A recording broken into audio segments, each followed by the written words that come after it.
There's a moment in almost every relationship where something shifts. He was texting, calling, leaning in, and then suddenly he pulls back. He becomes distant. And in that moment, it's so easy to feel confused, anxious, even a little rejected. And what most people do in that moment is exactly what pushes him further away.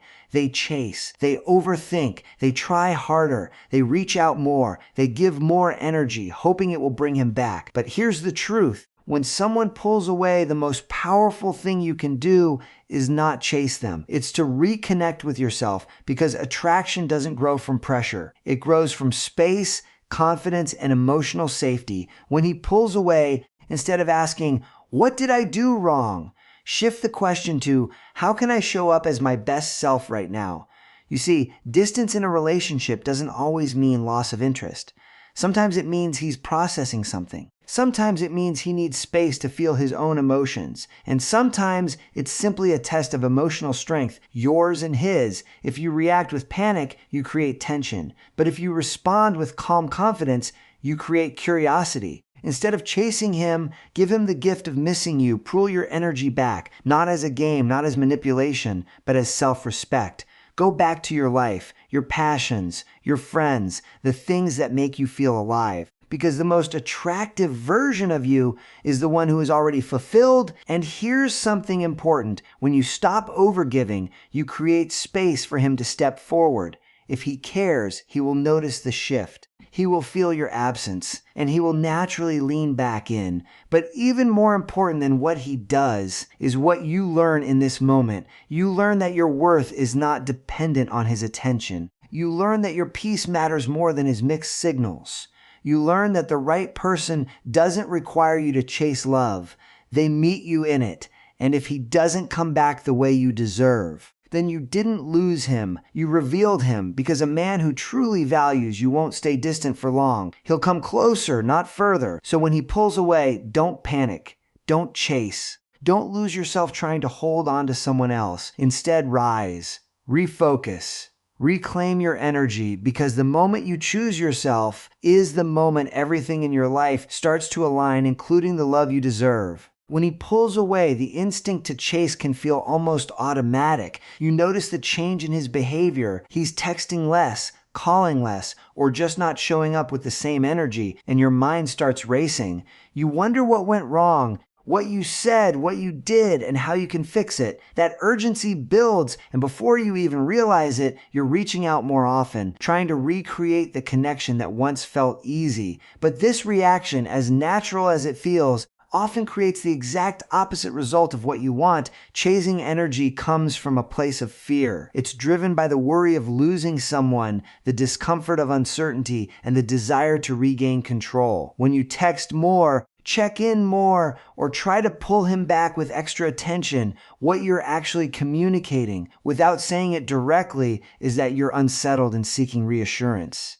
And while that might feel like love or care on the surface, it often lands as pressure on the other side. Think about it this way. When someone feels pressure, their natural response is to create space. So if he's already pulling away and you respond by leaning in harder, it intensifies that dynamic. He doesn't feel invited back. He feels crowded. Even if he likes you, even if he cares, that sense of pressure can make him retreat further, because now the connection feels heavy instead of enjoyable. There's also another layer to this. When you chase, you unintentionally shift the balance of the relationship. Instead of there being a natural flow of give and take, it becomes one-sided. You're investing more, reaching more, thinking more, while he's doing less. Over time, that imbalance can reduce attraction, because attraction thrives on mutual effort and emotional space. It needs room to breathe, and the hardest part is chasing rarely gives you the clarity you're looking for.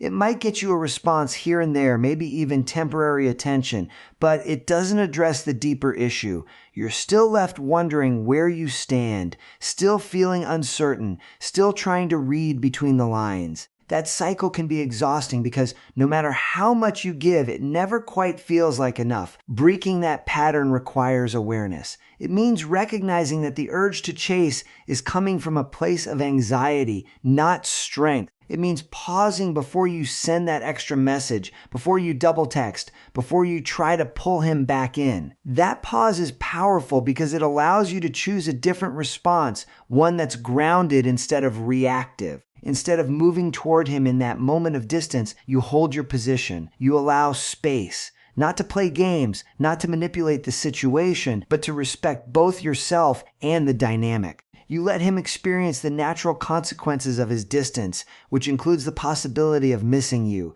At the same time, you redirect your energy inward. You come back to your own life, your routines, your goals, the people and activities that make you feel strong and fulfilled. This isn't about pretending you don't care. It's about not abandoning yourself in the process of caring about someone else. Because the truth is, the more you chase, the more you lose connection with your own center. And the more you stay grounded in yourself, the more attractive and magnetic you naturally become. When he starts to pull away, your attention naturally locks onto him. You begin watching his behavior more closely, noticing every delay in his replies, every change in tone, every small shift in energy. Your mind tries to solve the situation like a puzzle, analyzing what it all means and how to fix it. But the more your focus stays on him, the more disconnected you become from yourself. And that's where the real problem begins. Not his distance, but the way it pulls you out of your own emotional center. Shifting your focus back to yourself is not about ignoring him or pretending nothing is happening. It's about reclaiming your energy. Because right now, too much of it is tied up in his actions, his responses, and his mood. When your emotional state depends on what he does or doesn't do, you lose your sense of stability. One text from him can make your day, and one moment of silence can ruin it. That's not a position of strength. It's a position of dependence. Coming back to yourself means grounding your emotions in something more reliable, your own life. It starts with awareness. Notice where your thoughts are going. If you catch yourself checking your phone repeatedly, rereading old messages, or imagining worst-case scenarios, that's a sign your focus has drifted too far outward. Gently bring it back. Ask yourself what you need in that moment, not what he's thinking or feeling. There's a powerful shift that happens when you stop asking, why is he acting like this? And start asking, how do I want to show up right now? That question puts you back in control of your energy. Instead of reacting to him, you begin responding from a place of intention. You choose calm over panic. You choose self-respect over overgiving. You choose presence over overthinking. Part of this process is reconnecting with the parts of your life that exist outside of him. The things that used to bring you joy, the routines that made you feel grounded, the people who remind you of who you are. When someone becomes a central focus, it's easy to unintentionally put those things on the back burner. But this moment of distance is actually an invitation to bring them forward again. Spend time doing things that make you feel alive, not just distracted. There's a difference. Distraction is trying to avoid your feelings, while connection is rebuilding your sense of self. Whether it's working on a personal goal, spending time with friends, focusing on your health, or simply enjoying your own company, these actions rebuild your emotional stability from the inside out. Another important piece of this shift is emotional regulation. When he pulls away, it can trigger feelings of insecurity or fear of loss. Those feelings are real, but they don't have to control your behavior. You can feel them without acting on them. You can sit with the discomfort without trying to fix it immediately. That ability to feel without reacting is what creates emotional strength. As you come back to yourself, something subtle but powerful happens. Your energy changes. You're no longer reaching outward for validation or reassurance. You're centered, calm, and grounded. And that energy is naturally more attractive because it communicates confidence and independence without needing to say a word. At the same time, you gain clarity. When you're not consumed by his behavior, you can see the situation more objectively. You can ask yourself whether this connection is meeting your needs, whether his actions align with what you want, and whether this is the kind of dynamic you truly deserve. Because ultimately, shifting your focus back to yourself isn't just about handling his distance, it's about strengthening your relationship with yourself. And when that relationship is strong, no one else's behavior has the power to shake your foundation. Giving him space when he pulls away can feel completely counterintuitive. Every instinct inside you might be telling you to close the gap, to reach out, to fix whatever feels off between you. Space, in that moment, can feel like loss. It can feel like you're risking the connection or letting it slip away. But in reality, space is often the very thing that allows connection to reset and rebuild in a healthier way.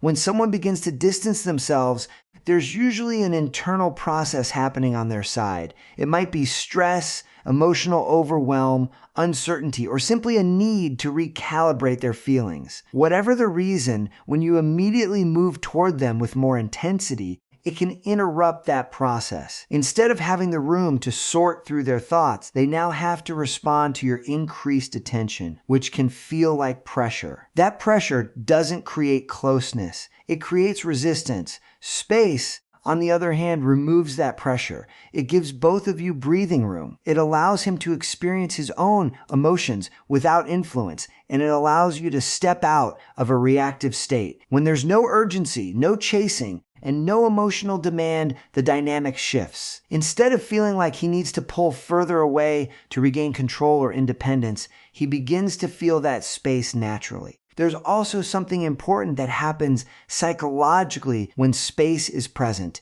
Absence creates awareness. When you're constantly available, constantly reaching out, constantly maintaining the connection, there's no opportunity for him to feel what it's like when you're not there. Your presence becomes expected instead of appreciated. But when you step back, even slightly, it creates a contrast. That contrast allows him to notice your absence in a way he couldn't before. Missing someone is a natural emotional response, but it requires distance to occur. If you're always filling the silence, always keeping the interaction going, there's no room for that feeling to develop. Space gives him the opportunity to wonder about you, to think about you, and to feel the gap you've left. And those feelings are often what draw someone back in. Not because they were forced, but because they emerged naturally. At the same time, giving space is not about disappearing completely or playing games. It's not about trying to manipulate him into chasing you. It's about pulling your energy back in a grounded and self-respecting way. You're not withholding affection out of strategy. You're allowing the connection to find its own balance without overcompensating. This also requires trust. Trust in the connection and trust in yourself. Trust that if there's something real between you, it doesn't need constant maintenance to survive. And trust that you don't have to overextend yourself to keep someone interested. When you operate from that place, your actions become more natural and less driven by fear. Another important aspect of space is that it gives you perspective. When you're not in constant communication, you have the chance to observe his actions more clearly. Does he reach out?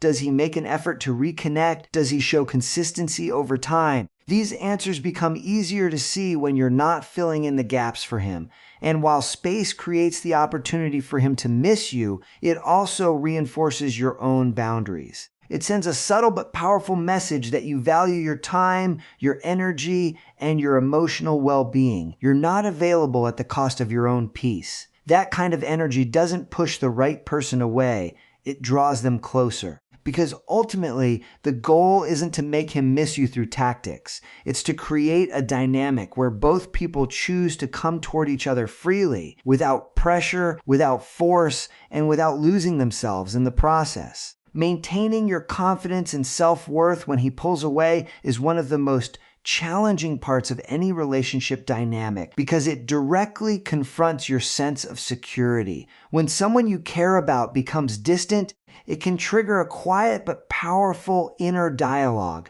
Thoughts start to creep in. Questions about whether you're enough, whether you did something wrong, whether you're about to lose something important. And if you're not careful, those thoughts can slowly chip away at your confidence. The key is understanding that his behavior is information, not a definition of your value. What he does reflects where he is, emotionally, mentally, or situationally. It does not determine your worth as a person or as a partner. But when emotions are high, it's easy to blur that line. His distance feels personal, even when it may not be entirely about you. Confidence in this moment isn't about pretending you don't care or acting unaffected.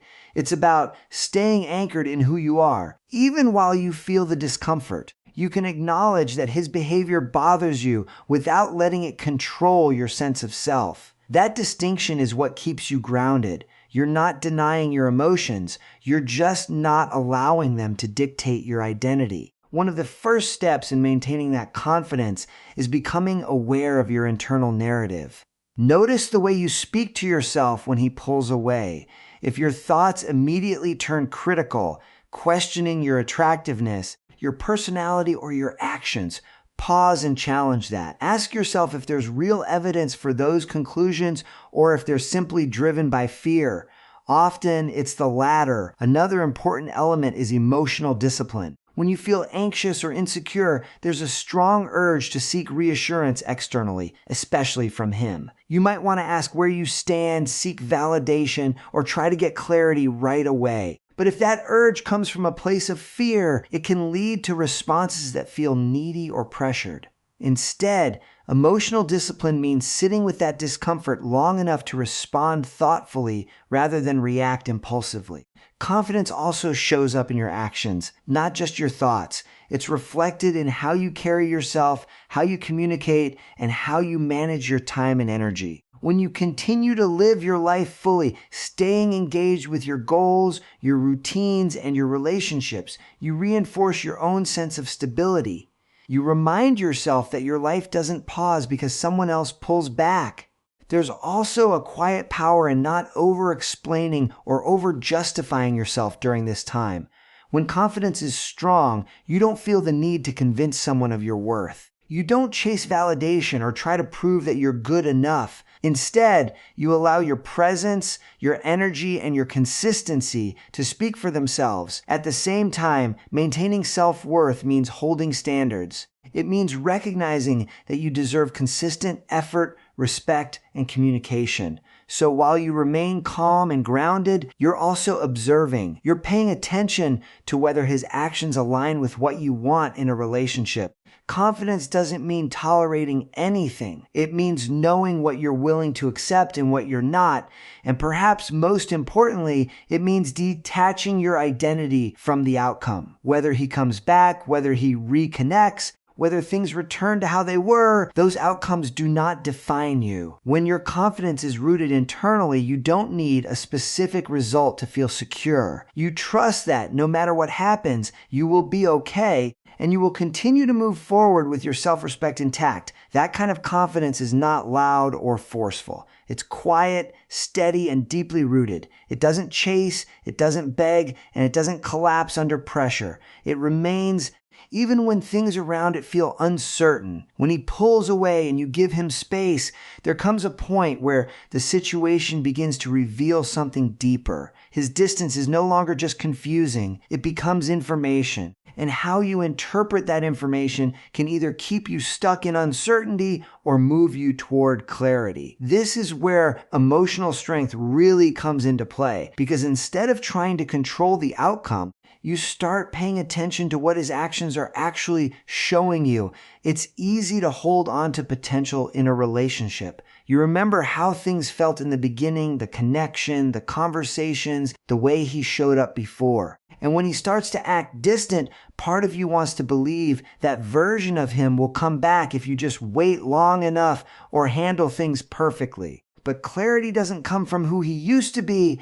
It comes from who he consistently is right now. When you stop chasing and allow space, you create a situation where his true level of interest and effort becomes visible. If he values the connection, he will feel the shift. He will notice that you're no longer overextending, no longer filling every gap, and he will naturally move towards you to reestablish that bond. His actions will show initiative. He will reach out, make time, and try to reconnect in a meaningful way. But if he doesn't, that also tells you something important. It tells you that the connection may not be as strong or as aligned as you hoped. And while that realization can be difficult, it's also freeing, because instead of investing more energy into something uncertain, you gain the opportunity to make decisions based on reality, not assumption. This is where many people struggle, because accepting that someone isn't showing up the way you need can feel like loss.